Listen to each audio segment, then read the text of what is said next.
Madame, monsieur, bonsoir. Dans l'actualité de ce mercredi 26 janvier, les détails du projet de parc de loisirs aquatiques haut de gamme à Aix-en-Othe. Les travaux viennent de démarrer. D'ici 4 ans, cet aqualand devrait accueillir ses premiers clients portés par des investisseurs locaux. Ce projet synonyme d'emploi à venir va coûter entre 15 et 18 millions d'euros.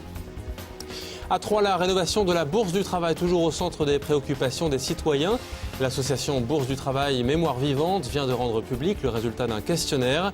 Oui à une rénovation, mais non au tout commercial. Explication à suivre. Et puis dans ce journal, une sortie insolite avec 2 passionnés. Ils s'entraînent 3 fois par semaine avec leur chien husky et leur traîneau dans la campagne auboise. Objectif, obtenir d'ici peu un classement national, mais aussi se faire plaisir, tout simplement. Canal 32 vous l'annonçait jeudi dernier en exclusivité, la commune d'Aix-en-Othe va se doter d'ici 4 ans d'un parc de loisirs de grande envergure sur le thème de l'eau, baptisé pour le moment Aqualand. Les travaux viennent de commencer. Ce parc comprendra un camping et une résidence de tourisme haut de gamme, un centre de balnéothérapie et un parc aquatique couvert de plus de 5000 m², le tout d'ici 4 à 5 ans. En attendant de s'y plonger, le détail avec Damien Ardois. C'est sur le site du camping que le projet va voir le jour. Les branches vont être enlevées, les chemins regoudronnés, les emplacements réaménagés. Aix-en-Othe va louer gratuitement les 30 000 m² pendant 35 ans aux investisseurs. En 2046, la commune deviendra propriétaire de l'ensemble du complexe. L'opération a pour but de développer le tourisme dans le secteur. On voit bien que les concepts de type Soliplaya, soleil et plage, ont vécu puisque aujourd'hui le touriste part moins loin, part moins longtemps, mais a besoin de structures de qualité. Il veut retrouver une certaine forme d'authenticité, découvrir des territoires qui ne sont pas saturés. Le Pays d'Othe a l'ensemble de ses qualités. Le projet est dans les cartons depuis près d'1 an. À l'origine, la société Duguay Group, une famille anciennement propriétaire de l'auberge voisine de la Syrie.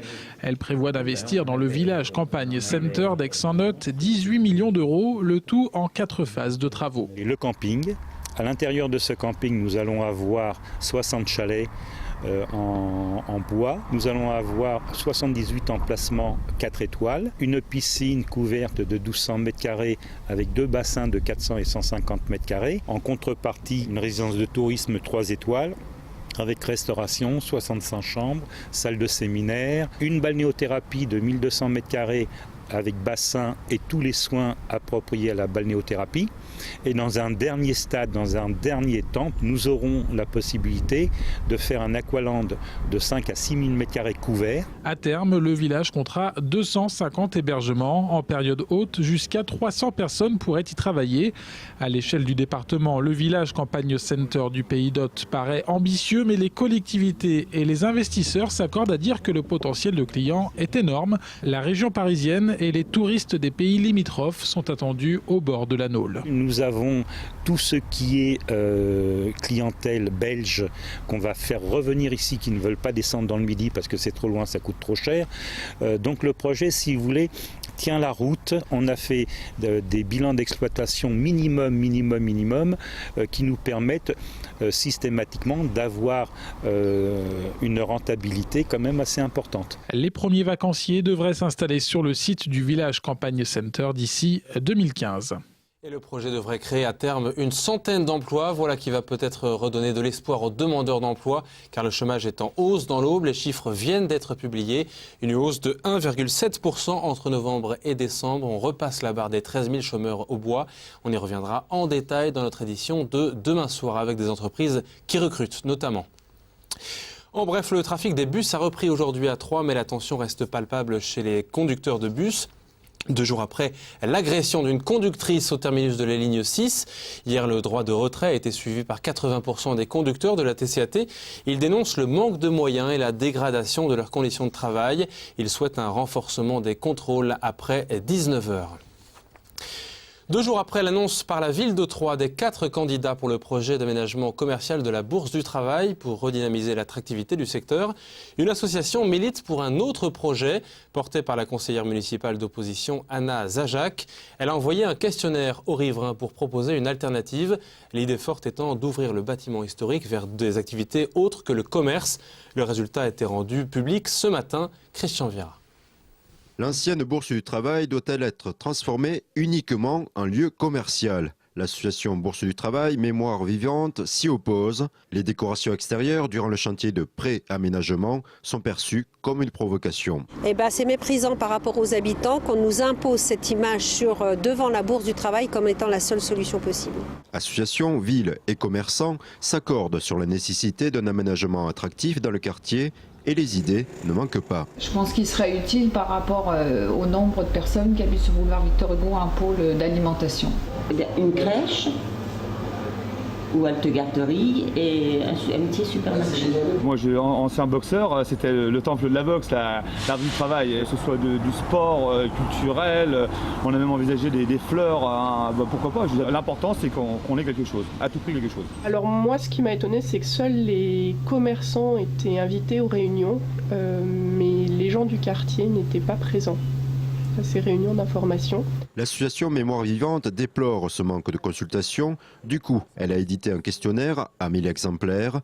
Résultat, 80% des sondés ayant répondu s'opposent comme elle à un aménagement uniquement commercial. Par rapport aux suggestions que nous avons faites, il y avait au début la maison du tourisme, il y a l'installation d'artisanat d'art, de gens qui travaillent et qui montrent leur travail devant les gens, il y a le commerce équitable, il y a le bio, il y a eu plein d'idées qui ont été avancées sur des choses qui n'existent pas forcément dans la rue Émile Zola. À proximité de la Bourse du Travail, de nombreux locaux commerciaux sont alloués.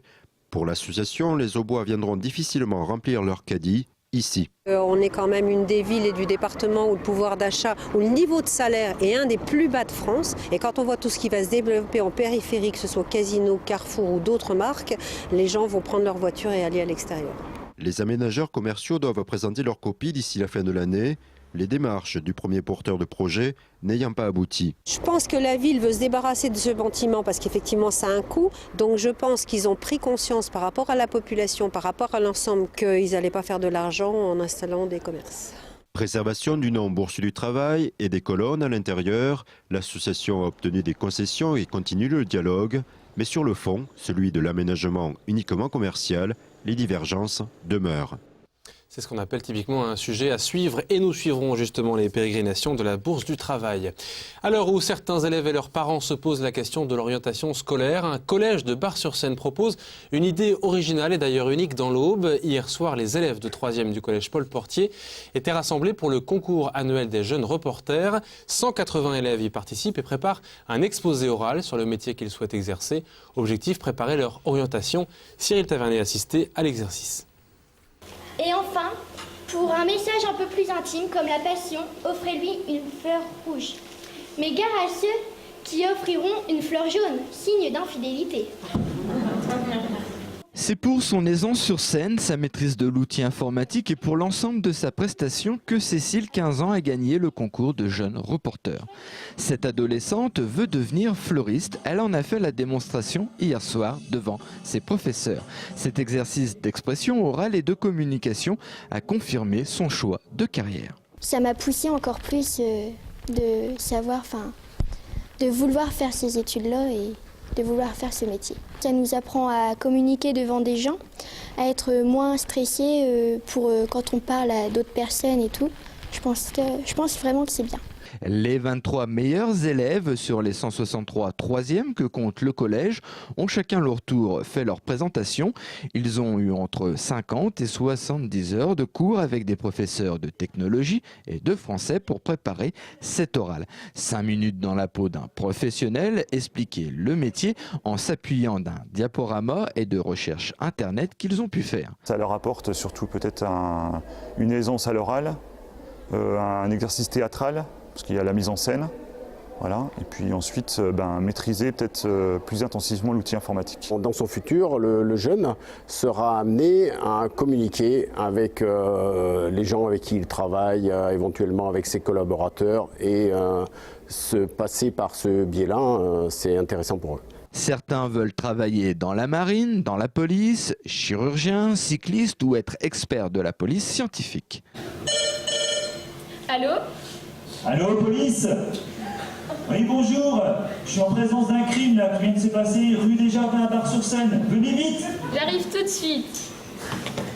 Grégoire espère devenir garde-chasse. Grâce à ses cours de communication, il se sent plus à l'aise devant les gens. Par exemple, pour les entretiens d'embauche, pour un employeur, je serais plus à l'aise pour lui parler. Salomé est arrivée deuxième du concours. Elle souhaite être professeure. Ce collège est le seul dans le département à proposer cet exercice à des troisièmes. Cela fait 5 ans que cela existe et cette année, ils ont même demandé que leurs parents soient présents, gage de leur attachement à cet exercice. Et à l'orientation scolaire de leurs enfants, on imagine. Ce n'est pas encore un métier reconnu, mais une passion dévorante. Le musher, autrement dit, conduire un traîneau tiré par des chiens. Cette passion, un couple de bois l'exerce 3 fois par semaine à l'aide d'un traîneau à roues.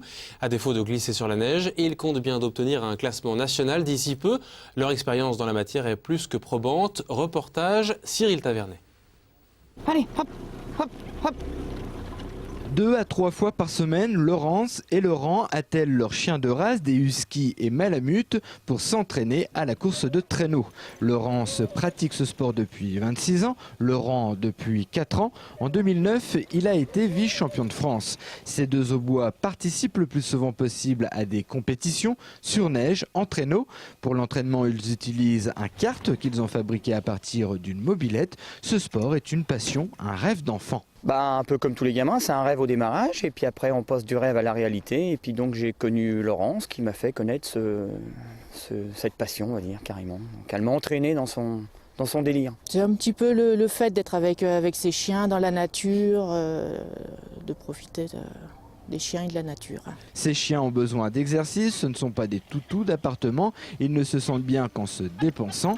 Ils peuvent tirer jusqu'à 100 kg à une vitesse de 30 km/h pendant 30 minutes, une dizaine de kilomètres par entraînement. Il a besoin de courir, de se dépenser. C'est un chien qui est relativement calme en dehors, mais il faut qu'il ait sa dose d'exercice.